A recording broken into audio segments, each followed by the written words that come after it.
সকাল সকাল চৌধুরী ভিলাতে ঝড় উঠেছে। জাহানারা চৌধুরী ভীষণ ক্ষেপে আছে তার ছেলে ও বৌমার প্রতি। তার আদরের বড় নাতির বিয়ে হয়েছে জানার প্রয়োজন বোধ করেনি।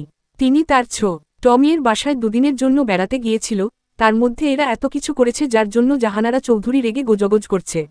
ড্রয়িং রুমে সবাই জাহানারা চৌধুরীকে ঘিরে আছে। জাহানারা চৌধুরী তোফাইল চৌধুরীর উদ্দেশ্যে বলল, মা এখন তোদের কাছে এতই পর হয়ে গেছি যে এত বড় একটা কাণ্ড ঘটালি তবুও মাকে বললি না বাপ। এই দিন দেখার জন্য তোদের এত কষ্ট করে মানুষ করলাম। জাহানারা চৌধুরীর মুখে কাপড় বুঝে কান্না করতে লাগল। মায়ের কান্না দেখে তোফাইল চৌধুরী মায়ের হাত ধরে বলল, মা আমাদের ভুল হয়ে গেছে। নূর অনেক বিপদে ছিল তাই আমরা এর থেকে আর ভালো সিদ্ধান্ত নিতে পারিনি। তাছাড়া নূর কেমন তা তুমি জানো, শান্তশিষ্ট। ধ্রুবের তো বিয়ে দিতেই হতো মা। জাহানারা, তাই বলে এভাবে দিবি তাও একটা বাচ্চা মেয়ের সাথে? দিলরুবা, দেখুন মা, নূরের 18 বছর বয়স হলেই ধ্রুবের সাথে অনুষ্ঠান করে বিয়ে দিব। ততদিন না হয় তাদের বিয়ের কথা কাউকে না বলাই ভালো হবে। তোফাইল, হ্যাঁ মা, দিলরুবা ঠিক কথাই বলেছে। ততদিন যেন ধ্রুব আর নূরের বিয়ের কথা কাউকে জানানোর দরকার নেই। জাহানারা চৌধুরী যেন একটু শান্ত হল। নাতির বিয়ের কথা রাতে শুনেই ভোরে মেয়ের বাসা থেকে বের হয়েছে। আলেয়ার উদ্দেশ্য বলল, ছোট বৌমা আমাকে আমার ঘরে পৌঁছে দাও, আমি রেস্ট নিব। আলেয়া জাহানারা চৌধুরীর হাত ধরে তার ঘরে নিয়ে গেল। দিলরুবা চৌধুরী রান্না ঘরে গেলেন। সকাল হয়ে গেছে, সবার জন্য নাস্তা বানাতে হবে। সার্ভেন্ট এসে তোফাইল ও সাজ্জাদ চৌধুরীকে চা দিয়ে গেল। দুভাই গল্প করতে করতে চা শেষ করতে লাগল। সকালে রোদ এসে নূরের চোখে লাগলে নূর আস্তে আস্তে চোখ খুলে তাকাল। বিছানা থেকে উঠে বসে মাথা চেপে ধরল। মাথা ভীষণ রোনা করছে। নূরের গতরাতের কথা মনে পড়তেই ভয় এদিক সেদিকে তাকাল। কাউকে দেখতে না পেয়ে ঘরের এক কোণে থেকে নিজের ব্যাগ থেকে একটি মেরুন রঙের সালোয়ার কামিজ নিয়ে ওয়াশরুমে ঢুকল। শাওয়ার অন করে পানি গায়ে পড়া মাত রই পেট আর বুক জ্বলতে শুরু করল। নূর দাঁতে দাঁত চেপে সহ্য করতে লাগল। কোন রকমে গোসল করে মাথায় তোয়ালে পেঁচিয়ে ওয়াশরুম থেকে বের হল। কাপড়গুলো ধ্রুবের বেকনিতে মেলে দিয়ে এক মনে বাগানের দিকে তাকিয়ে থাকল। বেশ কিছুক্ষণ পর দিশা ঘরে ঢুকে পাশে কাউকে দেখতে না পেয়ে বেকনিতে গেল। গিয়ে দেখল নূর বাগানের দিকে তাকিয়ে আছে। দিশা, চৌধুরী বাড়ির বউরা এত বেলা করে ঘুম থেকে উঠে না, আর তুই এখনো ঘরে আছিস কেন? যা, মার জন্য এখনই চা বানিয়ে আমার রুমে দিয়ে যা। দিশার এই রূপ দেখে বইকা কাচুমাচু করে বলল, তুমি আমার সঙ্গে এভাবে কথা বলছো কেন দিশা আপু? দিশা, তো কিভাবে বলবো, তুই জানিস না বিয়ের পর ননদিনীরা ভাইয়ের বউকে জ্বালায়, আমিও তোকে জ্বালাবো বলেই ফিক করে হেসে দিল দিশা। নূর দিশার হাসি দেখে বুঝল এতক্ষণ তার সঙ্গে মজা করছিল। নূর গিয়ে দিশাকে জড়িয়ে ধরল। দিশা নূরকে জড়িয়ে ধরল। দিশা নূরের চুল ভেজা দেখে দুষ্টু স্বরে বলল, কি ব্যাপার, সকাল সকাল চুল ভেজা কেন? রাতে ঠিকঠাক ঘুম হয়েছে তো? দিশার কথা শুনে রাতের কথা মনে পড়লেই বুক কেঁপে ওঠে। ধ্রুব কি অমানুষের মতো আচরণটাই না করেছে? তার মতো ছোট বাচ্চার সাথে কেউ এমন করে? রস্য উকার বের প্রতি নূরের ভীষণ অভিমান হল। নূরকে চুপচাপ থাকতে দেখে দিশা বলল, আয় তোকে আগে চুলগুলো শুকিয়ে দেয়, তা না হলে ঠান্ডা লেগে যাবে। বলেই নূরকে নিয়ে রুমে আসল। ধ্রুবের হেয়ার ড্রায়ার দিয়ে নূরের চুল শুকিয়ে কার দিল। তারপর নূরকে নিয়ে নিচে নেমে এলো। ডাইনিং টেবিলে সবাই খেতে বসেছে। জাহানারা শেখ মাঝখানে বসে, তার দুই পাশে তোফাইল ও সাজ্জাদ বসা। তাদের বাবা মারা যাবার পর তাদের মা অনেক কষ্টে বড় করেছেন, তার জন্য তারা মায়ের উপর কোন কথা বলতে পারে না। দিলরুবা ও আলেয়া সবাইকে খাবার পরিবেশন করছে। আলেয়া তার 13 বছর বয়সী ছেলেকে জোর করে তুলে খাওয়াচ্ছে আর বোকা দিচ্ছে। চুপচাপ মায়ের হাতে খাচ্ছে সাদাত। দিশা নূরকে নিয়ে নিং টেবিলে এসে চেয়ার টেনে বসে পড়ল। নূর জাহানারা চৌধুরীকে দেখে সালাম দিল।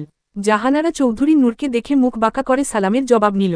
নূর চেয়ার টেনে বসতে গেলেই জাহানারা চৌধুরী চেঁচিয়ে বললেন, এই মেয়ে, এবাড়ির বউরা সবার খাবার শেষে খায়, তাই তুমিও তাই খাবে? শাশুড়ির কথা শুনে আলেয়া মনে মনে খুশি হল। দিলরুবা চৌধুরী স্বামীর দিকে তাকানো।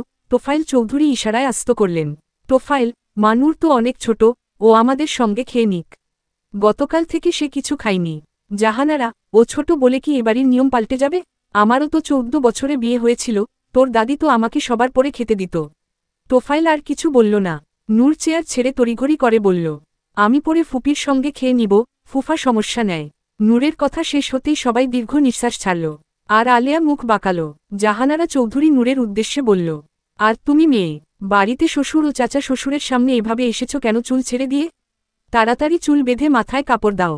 নূর তড়িঘড়ি করে চুলগুলো হাত খোপা করে মাথায় কাপড় দিল। জাহানারা, তা আমার সোনার টুকরা দাদুভাই কই? দিলরুবা, ধ্রুব বাড়িতে ফিরে নিমা। জাহানারা, সে কি কথা? ফোন দাও দাদু ভাইকে, কথায় আছে এখন। দিশা, খাওয়া শেষ হলে ভাইয়াকে কল দিব নি দাদুন। জাহানারা, ঠিক আছে। খাওয়া দাওয়ার পর্ব শেষ করে তোফাইল ও সাজ্জাদ দুজন মায়ের দুহাত ধরে ড্রয়িং রুমে এনে বসল এবং তারাও মায়ের কাছে বসল। নূরদেরও খাওয়া শেষ হলে নূর রুমে যেতে নিলেই দিশা দৌড়ে বসার ঘরে আসলো। এসে জোরে দিলরুবাকে ডাকল। মেয়ের ডাক শুনে দিলরুবা রান্নাঘর থেকে ছুটে আসলো। দিলরুবা, কি হয়েছে দিশা? সবাই দিশার দিকে তাকিয়ে আছে তার উত্তর শোনার জন্য। দিশা, আম্মু, ভাইয়া সুইজারল্যান্ডে চলে গেছে। সে নাকি এই বিয়ে মেনে নিতে পারেনি তাই। দিশার কথায় যেন পুরো বাড়ি অবাক হয়ে গেল। জাহানারা, ওরে আমার দাদু ভাইরে, তুই কেন চলে গেলি? আমার 7 রাজার ধনরে এগুলো বলে বিলাপ করতে থাকল। তোফাইল, তোমাকে কে বলল মামুনি?